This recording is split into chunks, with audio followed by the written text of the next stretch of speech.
amis, bonjour, joie nouvelle de se retrouver ensemble. Bon dimanche à tous. Alors nous sommes dans Jean 6 et on continue avec Jean 6. On a terminé, on a vu la multiplication des pains, comment Jésus-Christ va nourrir une foule. La foule va s'attacher uniquement au pain et non pas à la personne de Jésus même pour se convertir. Et c'est comme ça que dans la vie chrétienne, il y a des gens qui utilisent Jésus.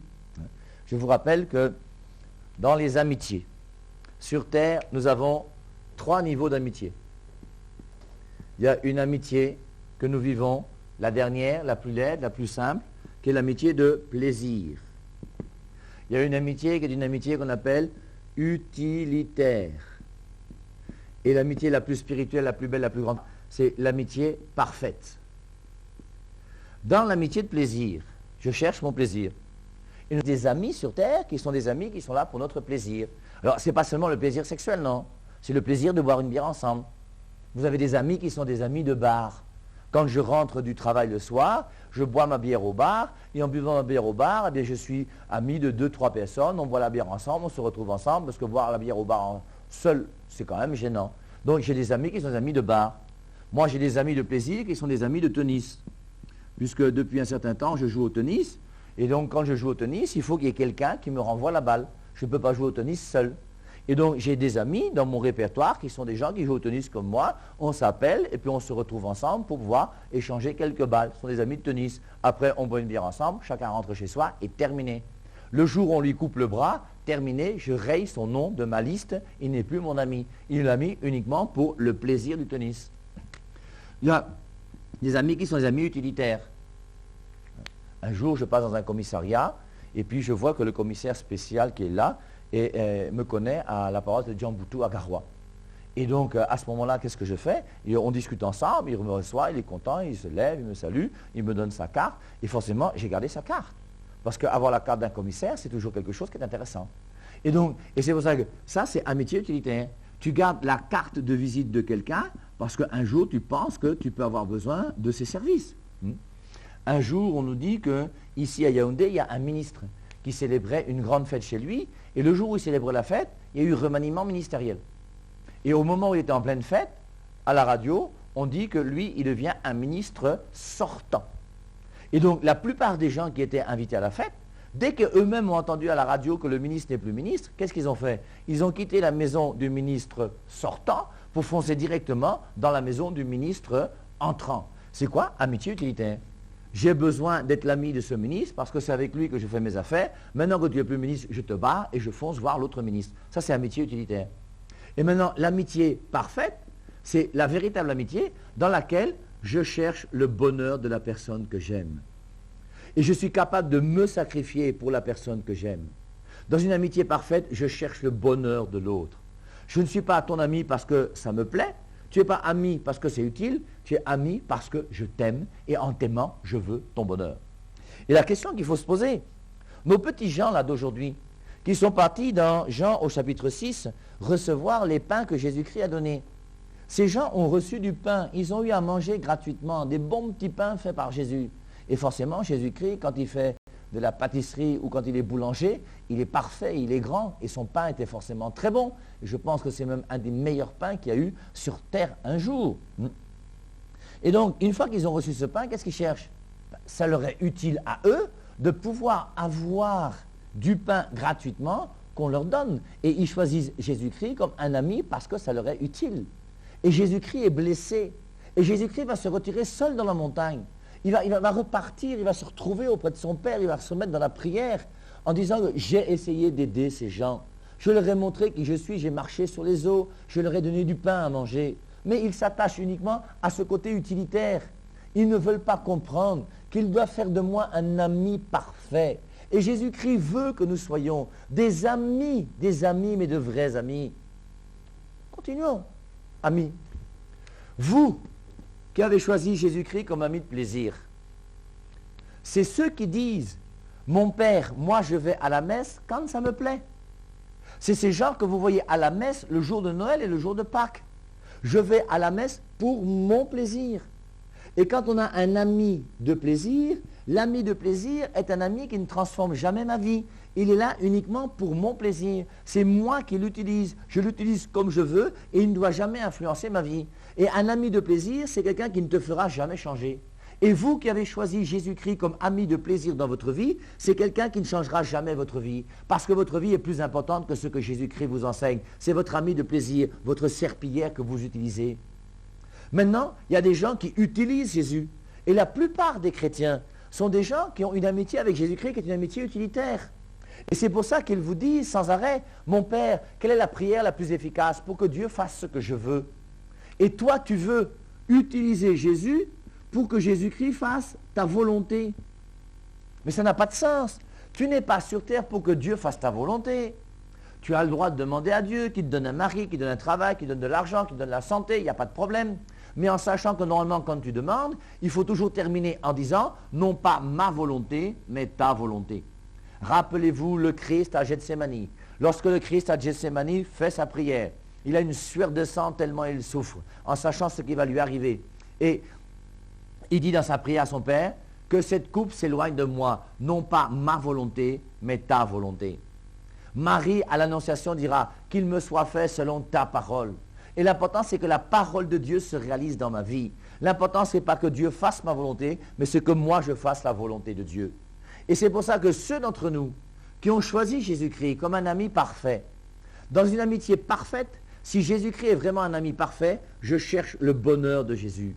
Et le bonheur du chrétien, c'est que Jésus-Christ soit heureux. Et c'est pour ça que je vais faire dans ma vie tout ce que je peux pour que Jésus-Christ soit fier de moi et heureux. Et la seule chose qui m'intéresse, c'est dans ma vie de faire la volonté de Dieu pour que Jésus-Christ soit content et fier de moi. Et c'est important que chacun d'entre nous, nous puissions comprendre que Jésus-Christ veut vivre avec moi une amitié parfaite. Et dans cette amitié parfaite, je dois être capable de chercher et de vouloir la volonté de Dieu dans ma vie. Je crois vous avoir déjà dit une fois qu'un jour, j'ai reçu une dame qui est venue me voir. Et en venant me voir, elle me dit que, mon père, je suis venu avec un dossier parce que je voudrais le visa pour mon enfant. Ça fait 3 ans que je cherche à avoir le visa pour qu'il fréquente là-bas chez les Blancs, mais le visa vient toujours négatif. On m'a dit que si tu bénis mon dossier là, je vais pouvoir passer. Je tiens à vous dire une chose, ne venez jamais me voir pour bénir vos dossiers. Je ne bénis pas les dossiers. Moi, je bénis uniquement les personnes, mais pas les dossiers. Et si vous voulez des visas, il y a plein de charlatans dehors là qui vont vous donner des visas. Arrangez-vous comme vous voulez. Mais pour moi, ce n'est pas chrétien. Et ce qui n'est pas chrétien, ça ne m'intéresse pas du tout. Et j'ai dit à cette femme, tu es là en train de vouloir absolument le visa de ton fils. 3 fois, on t'a dit non. Mais reste tranquille. Ça ne sert à rien de forcer. Tu cherches ta volonté ou la volonté de Dieu. Dieu te montre 3 fois que le visa, ça ne passe pas. Et tu restes tranquille. Ou au moins, si tu demandes le visa et que c'est encore refusé, tu ne t'inquiètes pas. Je suis sûr que cette matière, pendant les 3 ans, là, elle a dû partir chez les marabouts, les Kamsi, les Magnosi, les Alamimbu, tous ces gens, pour essayer de voir comment est-ce qu'on peut faire pour avoir le visa. Si ça se trouve, elle a me fait dans son dossier, elle a mis des papiers qui étaient faux. Et je lui ai dit que la mère, comme tu vois, vendredi dernier, nous sommes partis à Simalène parce qu'il y a un étudiant qui fréquentait à Paris, qui est venu de Paris, mais malheureusement, il n'était plus vivant, il était mort. On a récupéré son cercueil, parce que dans la chambre où il était à Paris, il s'est passé une corde au cou et il s'est pendu. Et toi, tu es là en train de forcer pour qu'il traverse. En traversant, est-ce que tu sais ce qui va lui arriver? Laisse Dieu diriger la volonté, la vie de ton fils. Et ce n'est pas toi qui dois forcer. Tu peux même prendre l'avion pour atterrir à Banga Pongo. Laisse Dieu décider de ta vie, mon frère. C'est ça qui est important. Cherche le visa si tu peux, d'une manière honnête et vraie. Si Dieu te donne, tu prends. Si Dieu ne donne pas, tu restes tranquille et tu ne t'inquiètes pas. Deuxième chose, je lui ai dit, la mère, comme tu vois, quand ton fils ça va commencer à traverser pour partir à Mbeng là-bas chez les Blancs, quand il sera là-bas chez les Blancs, il va faire comment? Là-bas, on ne croit même plus en Dieu. On est même pour des mariages pour tous, comme vous entendez parler partout là. Des choses abominables. Au bout d'un moment, être catholique là-bas, c'est même être honteux. Et en étant catholique, tu commences à douter même de ta foi quand tu vas chez ces gens-là. Et au bout d'un moment, tu es un peu perdu. Et tu ne sais même plus trop s'il faut croire en Dieu ou pas. Et comme les églises sont souvent vides avec uniquement des vieux qui sont là-bas, c'est pas très intéressant. Au bout d'un moment, tu préfères rester chez toi plutôt que d'aller à la messe le dimanche. Et donc, ton fils qui va partir là-bas, quand il va commencer à te dire qu'au bout d'un moment, je ne crois plus en Dieu, le jour où il va mourir, là, il risque de rater la porte du paradis. En restant au Cameroun ici, on peut devenir des saints et des saintes. Et le Cameroun est un joli, bon petit pays, dans lequel il fait quand même bon vivre. Troisièmement, je lui ai dit, quand ton fils va partir là, il part à l'âge où on trouve le mariage, non? Il va faire son université là-bas, ses grandes études. Pendant les 3, 4, 5 ans qu'il va fréquenter là-bas, il va commencer à tomber amoureux. Comme là-bas, en plus, on ne sait même pas si on doit se marier avec un homme ou une femme. Quand il va revenir 5 ans plus tard et qu'il va te présenter sa fiancée qui est barbue, qui s'appelle Patrick, tu vas dire quoi? Vous êtes là en train de forcer pour que la... Non, mes amis, la seule chose importante, c'est que la volonté de Dieu se réalise. C'est la volonté de Dieu qui doit se faire. Et je dois considérer Jésus-Christ comme un ami parfait. Je ne suis pas Jésus-Christ à cause des petits pains. Je ne suis pas Jésus-Christ parce que ça me fait plaisir. Je suis Jésus-Christ parce que c'est quelqu'un que j'aime. Et je veux qu'il transforme ma vie. Et je veux chercher mon bonheur. Et mon bonheur, c'est de faire la volonté de Dieu. Parce que Dieu sait mieux que moi ce qui est bon pour moi. Et c'est pour ça qu'après la multiplication de ces pains, Jésus-Christ va partir. Et il va partir, il va se retrouver seul dans la montagne. Parce qu'il va comprendre que ces gens le suivent. Non pas parce qu'ils veulent vivre une amitié vraie avec Jésus. Non pas parce qu'ils comprennent qu'il est le Fils de Dieu, qui est Dieu, et qui donne la parole de bonheur, parole de vie. Mais ils veulent simplement le suivre parce qu'ils savent que grâce à lui, ils auront une petite vie tranquille, où ils auront à boire, à manger, et où tout ira bien. Alors, on avait terminé le verset 28 en disant, « Alors on lui dit, pour travailler aux œuvres de Dieu, que devons-nous faire ?» Parce que Jésus-Christ a dit au verset 27, « Travaillez non pas pour la nourriture qui disparaît, les petits pains. Travaillez non pas pour la nourriture qui disparaît, mais pour la nourriture qui demeure et qui devient vie éternelle. C'est le Fils de l'homme qui vous la donnera. C'est lui que Dieu le Père a marqué de son sceau. » Alors on lui dit, « Pour travailler aux œuvres de Dieu, que devons-nous faire ?» Et Jésus leur répond, « L'œuvre de Dieu, c'est que vous ayez foi en celui qui l'a envoyé. » Et je reviens donc sur ce verset, où on avait vu la dernière fois que nous devons avoir foi. Et cette foi doit transformer notre vie. Cette foi fait que je crois en ce que Jésus-Christ veut. Et si on avait le temps, malheureusement on ne le fera pas aujourd'hui, on aurait vu foi et tradition.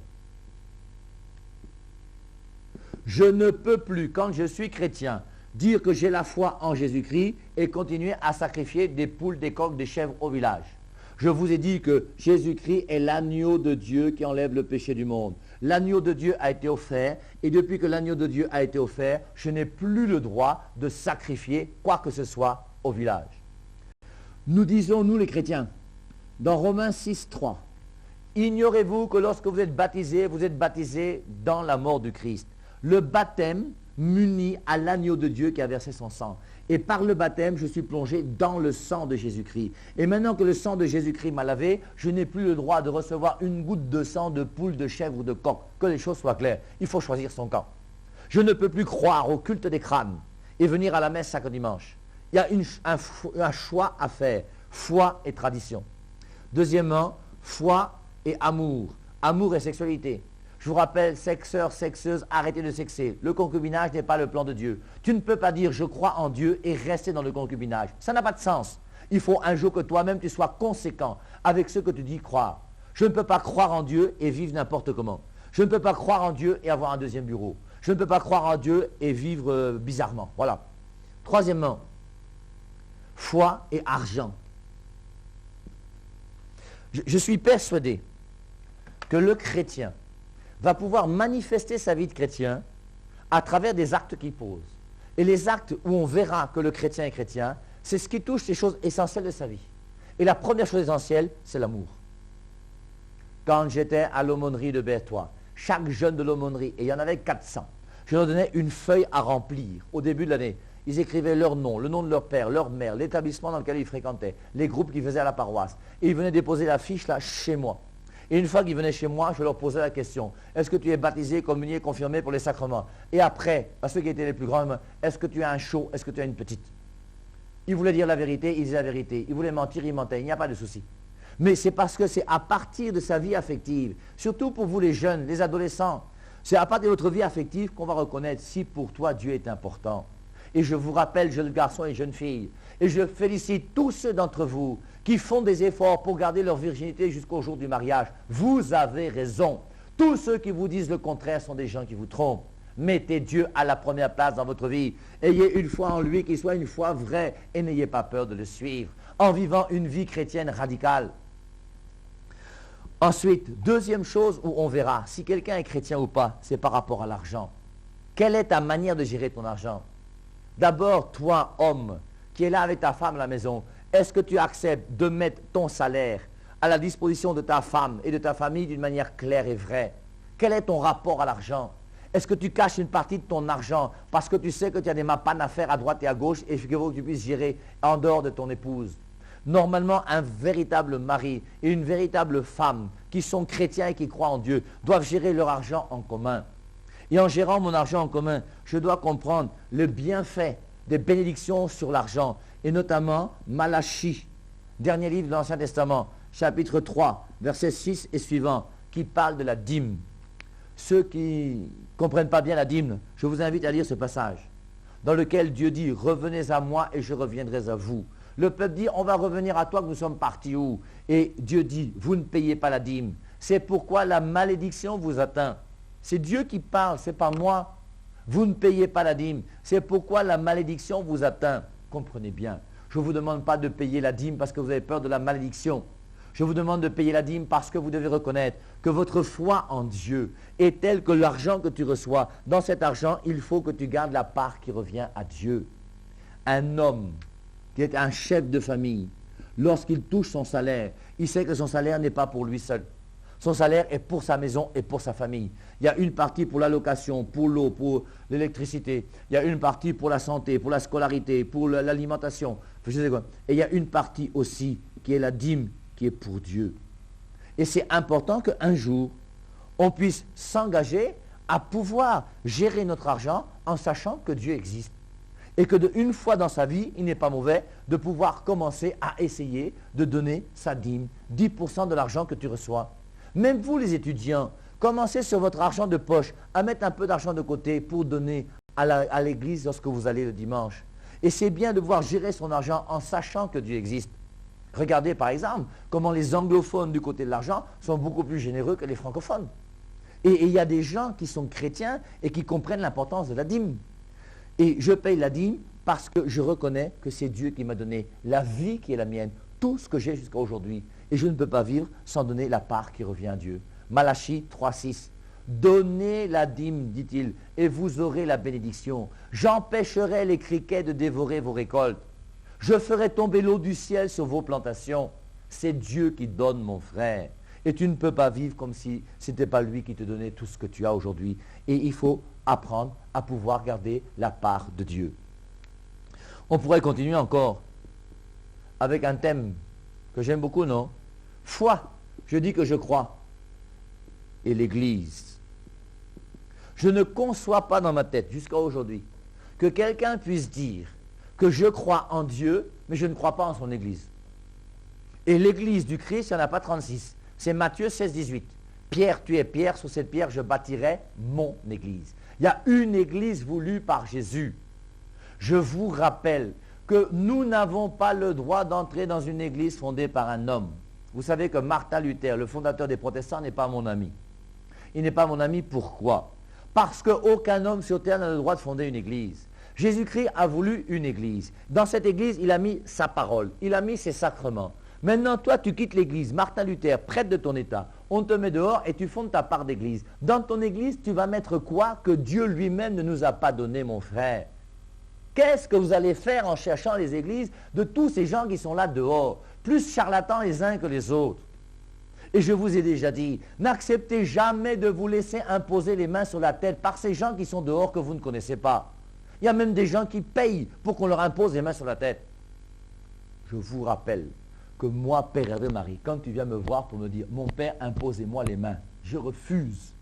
Et ce n'est pas vous, les fidèles, qui demandez qu'on vous impose les mains. Quand tu as un problème, tu vas voir le prêtre. Et quand tu vois le prêtre, tu dis que mon père, j'ai un problème. Quel est ton problème? Tu expliques. Et si le prêtre pense qu'il faut t'imposer les mains, il va t'imposer les mains. S'il pense qu'il faut t'imposer les pieds, il va t'imposer les pieds. Ça, c'est lui qui décide et c'est lui qui fait. Quand tu vas voir le docteur, tu es déjà allé voir un docteur un jour pour dire que docteur, opérez-moi le pied. Jamais. Tu dis que docteur, j'ai mal au pied. Tu vas faire des examens, tu vas faire et après il va te dire s'il va t'opérer ou s'il ne t'opère pas. Et c'est pareil pour le prêtre. Tu vas voir le prêtre et c'est lui qui sait s'il va t'imposer les mains ou pas. Et ne laissez pas n'importe qui imposer les mains sur votre tête. 6 mois, il y avait un pasteur qui voulait absolument imposer ses mains sur moi. Je vous assure, la seule chose que je peux faire, c'est lui donner la permission d'imposer mon pied. Qu'il impose les mains sur mon pied.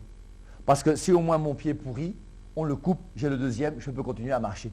Mais quand on commence à imposer les mains sur ta tête, tu sais que le gars va mettre quoi dans ta tête?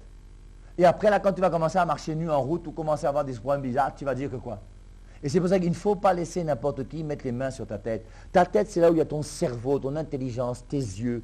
Et c'est pour ça qu'il faut. Un prêtre catholique, il n'y a pas de danger. Parce que les prêtres catholiques, on les connaît, ils sont quand même bons. Mais les autres, là, il y a des gens parmi eux, là, qui sont à moitié sorciers, à moitié bizarres. On ne sait même pas trop s'ils ont fondé leur église par conviction personnelle ou uniquement pour l'argent. On est dans des systèmes qui sont bizarres. Donc, il faut être très, très prudent.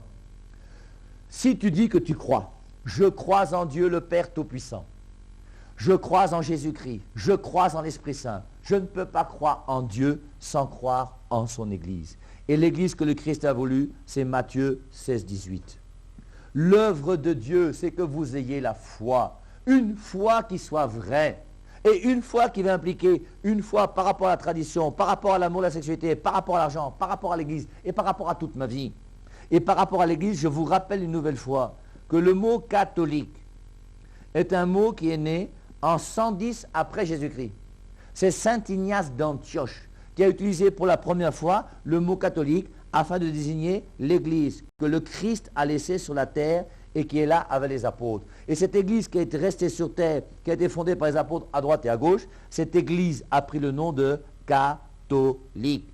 Et l'Église catholique, c'est l'Église que le Christ a voulu. C'est l'Église primitive, il n'y en a pas deux. Et c'est pour ça que je ne peux pas dire que je crois en Jésus-Christ et que je pars dans une église à droite et à gauche chez quelqu'un. Aucun homme sur terre n'a le droit de fonder une église. J'en profite pour vous rappeler que le pape Benoît XVI, un jour, a dit que la seule église qui mérite le nom d'église, c'est l'église catholique.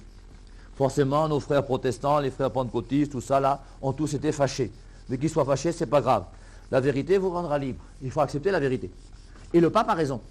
Et la raison pourquoi? Parce qu'aucun homme qui fonde une église ne peut appeler son église église. Parce que l'église ne peut venir que uniquement de la volonté de Dieu.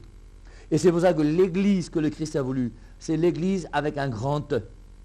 Et je vous rappelle le livre que j'ai écrit pour ceux qui veulent savoir pourquoi ils ont raison d'être catholiques. C'est l'église et les églises. Où se trouve la vérité? C'est un livre très intéressant pour tous les catéchistes, afin de vous former, pour être capable de discuter avec les gens des autres églises, et de former les gens que vous formez dans votre catéchèse, pour qu'ils soient capables de justifier leur appartenance à l'église que le Christ a voulu avec un grand E. Et quand j'ai voulu écrire ce livre, je voulais écrire l'église et les églisettes, où se trouve la vérité. Parce que les autres églises, c'était un petit E. La seule église voulue par le Christ, c'est celle-ci. Ma foi en Jésus-Christ implique aussi ma foi en l'église. Il faut donc que nous puissions comprendre que le Christ, dans ce passage, où il donne à manger à des gens, leur fait comprendre qu'il y a une nourriture que moi je vais vous donner, qui est une nourriture pour la vie éternelle. Le but du Christ sur terre, ce n'est pas premièrement de nous donner du pain, ce n'est pas de nous donner des chaussures, ce n'est pas de nous donner la petite vie de chaque jour, c'est de nous conduire à la vie éternelle. Je vous invite et je vous exhorte à lire Jean 6 en entier, ce discours, multiplication des pains, le discours sur le pain de vie. Je vous lis le verset 37, Jean 6, 37. « Tout ce que le Père me donne viendra à moi, et je ne rejetterai pas celui qui vient à moi. Car je suis descendu du ciel, non pour faire ma volonté, mais pour faire la volonté de celui qui m'a envoyé. » Ce qu'on vous a dit tout à l'heure, à partir du moment, puisque le Fils aime le Père, en aimant le Père, qu'est-ce qu'il cherche? Non pas sa volonté à lui, mais la volonté de son Père. Car je suis descendu du ciel, non pour faire ma volonté, mais pour faire la volonté de celui qui m'a envoyé. À chaque fois que nous récitons le Notre Père, nous disons que ta volonté soit faite. Et est-ce que réellement nous cherchons la volonté de Dieu dans notre vie? Est-ce que nous abandonnons à ce que Dieu veut pour nous? Et est-ce que nous croyons que ce que Dieu veut pour nous est plus important que ce que moi je veux? Mes projets ne sont pas importants. Le plus important, c'est les projets de Dieu sur moi. Parce que Dieu me connaît mieux que moi-même. Et Dieu sait ce dont j'ai besoin. Et il veut mon bonheur. Il continue ensuite au verset 38. « Voici ce que veut celui qui m'a envoyé. Que je ne perde rien de ce qu'il m'a donné, mais que je le ressuscite au dernier jour. Oui, c'est la volonté de mon Père. Quiconque voit le Fils et croit en lui doit vivre de vie éternelle. Et moi, je le ressusciterai au dernier jour. » Et Jésus-Christ va nous ressusciter. Et il peut nous ressusciter, pourquoi? Parce que lui-même est le premier-né d'entre les morts. Il est ressuscité, mes amis, et il est vivant. Il nous a montré le chemin et il veut nous conduire. Et chacun d'entre nous, nous sommes appelés à suivre le Christ, à croire en lui. Et la volonté de Jésus, c'est que je puisse être sauvé. Je vous rappelle ce qu'un jour je vous ai déjà dit ici dans cette émission. Je vous ai dit que dans le livre de l'Apocalypse au chapitre 1, à partir du verset 10, nous avons une vision du Christ en gloire. Et dans cette vision du Christ glorieux, on nous désigne Jésus-Christ avec des cheveux blancs, un habit blanc, une robe et tout le reste. Et on nous dit qu'il a des yeux qui sont comme des flammes de feu. Jésus-Christ ne peut pas te regarder autrement, mon frère, qu'en t'aimant. Quand Jésus-Christ te regarde, il ne regarde pas les péchés que tu as commis, toutes les atrocités même que tu as pu faire. Et parmi les gens qui m'écoutent ce matin, quelle est la personne qui a commis les plus grands péchés? Moi, je n'en sais rien. Mais ce que je sais, c'est que toi qui m'écoutes, même si tu crois être un grand pécheur, Jésus-Christ, lui, ne regarde pas ton péché. Il regarde ton cœur et il veut que tu l'aimes. La seule personne qui sur terre va chercher à te séparer de Dieu s'appelle Satan. Et Satan va te faire croire que tu es fini, tu es pourri, tu ne vaux rien. Ça, c'est son œuvre à lui, parce qu'il veut te séparer de Dieu. Mais Jésus lui-même ne veut qu'une seule chose, ton bonheur et ton véritable bonheur, que tu puisses être avec lui, que tu puisses reconnaître tes erreurs, que tu puisses te convertir, changer de vie. Il t'aime comme tu es. Accepte toi aussi de vivre dans une foi vraie. Je crois en Jésus-Christ. Crois en lui et n'aie pas peur. Et qu'aucun homme et que personne ne puisse te séparer de lui. Bon dimanche à tous et à dimanche prochain. Si t'en pris son cœur.